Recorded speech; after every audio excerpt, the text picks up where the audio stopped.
अस्सलाम वालेकुम प्यारे दोस्तों, मेरा नाम है वैस करीम और आप देख रहे हैं स्टोरी क्यूज़। नाजरीन, ये है न्यूजीलैंड। पैसिफिक ओशन के बिल्कुल साउथ में ऑस्ट्रेलिया से तकरीबन 4000 किलोमीटर दूर, दुनिया का सबसे पुरअमन कंट्री।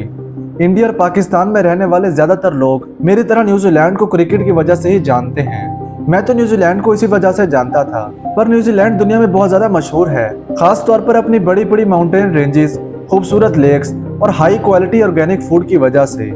आप में से कुछ लोगों को शायद ये ऑलरेडी पता होगा कि मशहूर movie Lord of the ring की शूटिंग भी न्यूजीलैंड की इन्हीं खूबसूरत वादियों में हुई थी। न्यूजीलैंड का मौसम बिल्कुल यूके की तरह है, हल्की सी गर्मी, लॉन्ग विंटर्स और अच्छी खासी बारिश। मगर इसके बावजूद न्यूजीलैंड की पॉपुलेशन यूके की पॉपुलेशन का 7% भी नहीं है। अगर आप न्यूजीलैंड का ये मैप देखें तो आपको नजर आएगा कि तकरीबन 80% न्यूजीलैंड बिल्कुल खाली है और वहाँ कोई नहीं रहता। न्यूजीलैंड की 70% आबादी इधर नॉर्थ में रहती है और नॉर्थ की भी 50% आबादी इस एक शहर ऑकलैंड में रहती है। इतना खूबसूरत मौसम, ज़बरदस्त सीनरी, लो क्राइम रेट और हाई स्टैंडर्ड ऑफ लिविंग के बावजूद 80% न्यूजीलैंड खाली क्यों है? इस सवाल का जवाब हम आपको आज की इस वीडियो में बताएंगे। सबसे पहले अगर हम वर्ल्ड मैप देखें तो आप नोटिस करेंगे कि न्यूजीलैंड हमारी बाकी दुनिया से बहुत दूर है। मतलब अगर आप कराची या मुंबई से जहाज में बैठें तो ये पूरा अरेबियन सी और इंडियन ओशन क्रॉस करके तकरीबन 18 से 22 घंटे की फ्लाइट के बाद ही आप न्यूजीलैंड पहुंच सकते हैं। और अब सवाल ये पैदा होता है कि इंसान दुनिया से इतना दूर इस आइलैंड तक पहुंचा कैसे? अब यहाँ पर मल्टीपल व्यूज हैं। अगर हम न्यूजीलैंड की ऑफिशियल वेबसाइट पर जाएं तो वहाँ ये लिखा है कि आज से 1000 साल पहले तकरीबन 1320 से 1350 के बीच माओरी लोगों ने न्यूजीलैंड को डिस्कवर किया। माओरी पैसिफिक ओशन के इन सारे आइलैंड, जिन्हें पोलिनेशियन आइलैंड्स भी कहा जाता है, इन पर रहने वाले लोगों को कहा जाता था। ऑफिशियल सोर्सेज के मुताबिक माओरी 13वीं सदी के आसपास अपने ये सारे आइलैंड छोड़कर बड़ी बड़ी कश्तियों में बैठे और इधर न्यूजीलैंड पहुंच गए। ये लगभग वही जमाना बनता है जब मंगोल और चंगेज खान पूरे यूरो एशिया पर अपना कंट्रोल ले रहा था। लेकिन अब सवाल ये पैदा होता है कि ये लोग अपने पुराने आइलैंड छोड़कर न्यूजीलैंड आए ही क्यों? इस सवाल का जवाब ढूंढने के लिए जब हमने रिसर्च की तो कुछ आर्टिकल से पता चला कि माओरी के अपने हिस्टोरिकल रिकॉर्ड्स में थोड़ा सा डिफरेंस है। माओरी ट्रेडिशंस के मुताबिक न्यूजीलैंड 13वीं सदी में नहीं बल्कि इससे भी 500 साल पहले तकरीबन 750 ईस्वी में कूपे नाम के एक माओरी ने डिस्कवर किया था। कूपे एक फिशरमैन था जो अपने और अपने ट्राइब के लिए मछलियां पकड़ता था।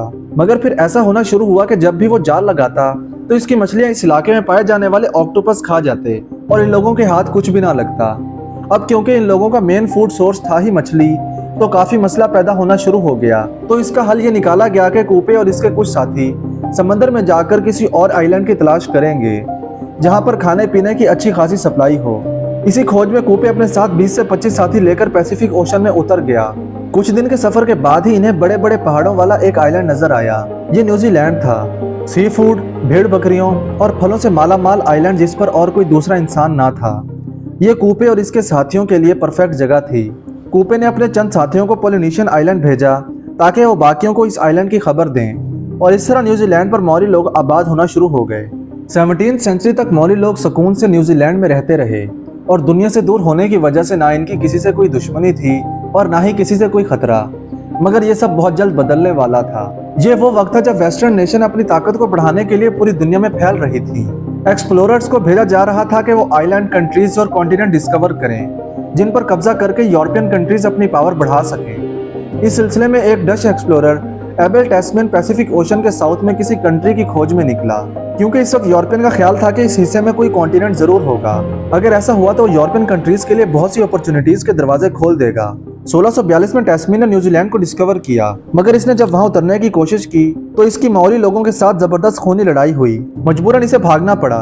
फिर 1769 में एक ब्रिटिश ऑफिसर जेम्स कुक इस कॉन्टिनेंट को ढूंढता हुआ न्यूजीलैंड आ पहुंचा।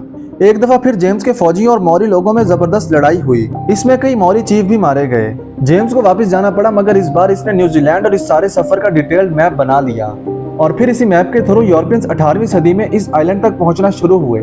और इस बार इन्होंने माओरी लोगों के साथ बड़े स्मार्ट तरीके से डील किया। इन्हें ट्रेड और प्रॉफिट का लालच देकर ब्रिटिश ने इधर अपनी नेवल फोर्स बनाना शुरू की और फिर 100 साल बाद ही ब्रिटिशर्स ने न्यूजीलैंड का मुकम्मल कंट्रोल ले लिया। ब्रिटिशर्स और माओरी लोगों के दरमियान 1840 में एक ट्रीटी साइन हुई जिसे द ट्रीटी ऑफ वाइतांगी कहा जाता है। और इस ट्रीटी के बाद न्यूजीलैंड ऑफिशियली तौर पर यूरोप और ब्रिटिश एम्पायर का हिस्सा बन गया।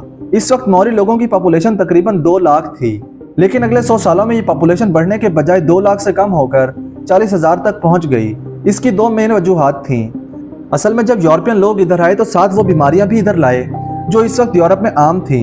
मसला ये था कि मौरी लोगों में इन बीमारियों की इम्यूनिटी डेवलप नहीं हुई और इसीलिए यूरोपियन इमिग्रेशन के बाद लोकल मौरी बीमार होकर मरने लगे। दूसरा, 19वीं सदी में न्यूजीलैंड एक बहुत ही वायलेंट जगह बन चुका था। ट्रीटी ऑफ वाइतांगी के सिर्फ 5 साल बाद ही ब्रिटिशर्स और लोकल मौरी के दरमियान लैंड ओनरशिप को लेकर एक संगीन जंग शुरू हो गई जो अगले 40 साल तक चलती रही। इन जंगों में बहुत ज्यादा लोकल मौरीज मारे गए और फाइनली ये सारा सिलसिला 1881 में जाकर रुका जब मौरी के सारे बड़े चीफ मारे जा चुके थे और मौरी मूवमेंट पूरी तरह तबाह हो चुकी थी। ब्रिटिशर्स भी ये समझ चुके थे कि लोकल्स को डेवलपमेंट प्रोसेस में शामिल किए बगैर आगे नहीं बढ़ा जा सकता और इसीलिए इन वार्स के फौरन बाद ब्रिटिशर्स ने लोकल्स को इलेक्ट्रेट प्रोसेस से लेकर हर डेवलपमेंट प्रोजेक्ट में की स्टेक होल्डर बना दिया और इस तरह न्यूजीलैंड में पीस और प्रोग्रेस का सफर फाइनली शुरू हुआ। लेकिन फिर भी जैसे आज वीडियो के शुरू में आपको दिखाया कि न्यूजीलैंड का इतना ज्यादा एरिया खाली क्यों है और सारे लोग इधर नॉर्दर्न आइलैंड में क्यों रहते हैं। असल में न्यूजीलैंड का ये साउदर्न रीजन बिल्कुल खाली इसलिए है क्योंकि इस सारे एरिया पर रहना या कंस्ट्रक्शन करना नियरली इम्पॉसिबल है।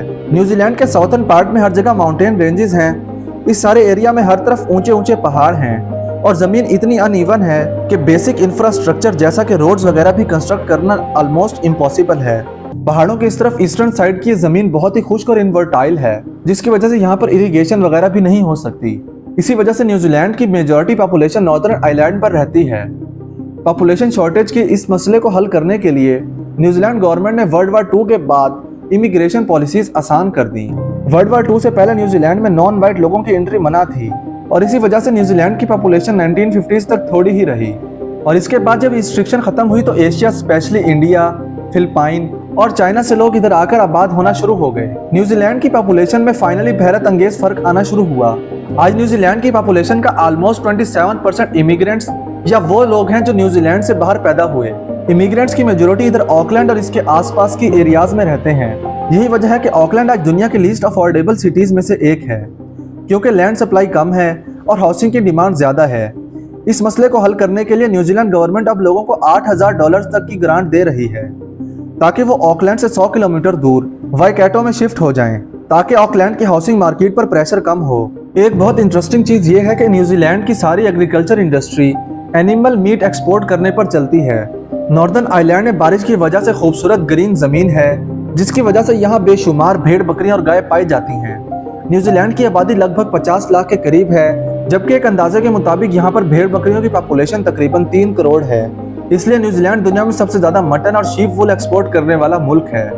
न्यूजीलैंड का 95% मीट बाहर एक्सपोर्ट होता है और 2019 में इस एक्सपोर्ट से न्यूजीलैंड ने $46 बिलियन का रेवेन्यू कमाया और न्यूजीलैंड दुनिया की 50वीं बड़ी इकॉनमी है और इस इकॉनमी का main source of revenue agriculture export है।